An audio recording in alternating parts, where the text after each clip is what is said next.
Hello everyone. Many people wonder what makes the Indus Valley civilization so remarkable. Despite the lack of advanced technology and a metric system, the people of this ancient civilization achieved impressive levels of organization, stable economies, and sophisticated architecture. In this video, we'll explore the Indus Valley civilization and the ancient kingdoms of India. The earliest humans in the Indian subcontinent began to develop civilized societies during the Stone Age. Between 3300 and 1300 BCE, the great Indus Valley civilization flourished in what is now modern-day Pakistan, northwestern India, and northeastern Afghanistan. Harappa and Mohenjo-daro were its major urban centers, benefiting from the waters of the Indus and Saraswati, Gagra-Hakra rivers.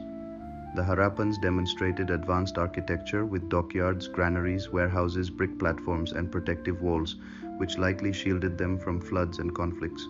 Their cities had sophisticated features like flush toilets, a sewer system, and an elaborate drainage system.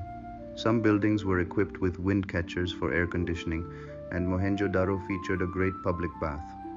The decline of this civilization is still a mystery, though it is believed that the drying up of the Indus and Saraswati rivers led to food shortages, forcing survivors to migrate eastward and settle along other major rivers. After the Indus Valley civilization collapsed, it took nearly 1,000 years for new urban centers to emerge. During this period, the Vedic scriptures, which divided society into different castes based on occupation, became publicly accessible.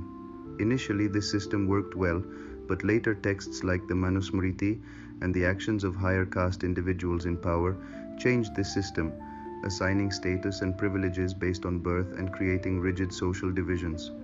Unfortunately, this caste system still persists in some parts of India today. By 600 BCE, many villages known as Ghana had formed, combining to create Janapadas, comparable to modern districts.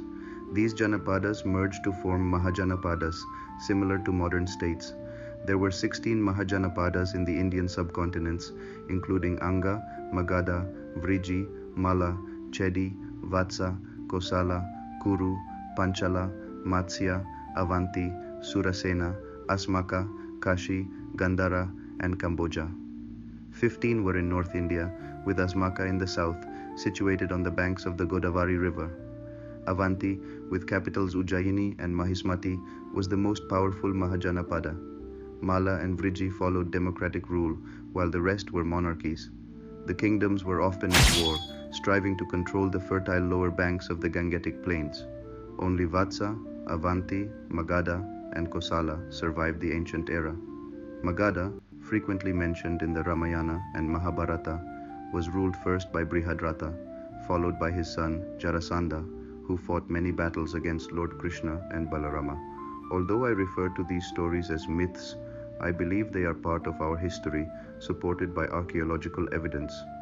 In our next video, we'll discuss the Haryanka dynasty in Magada and its first king, Bimbisara.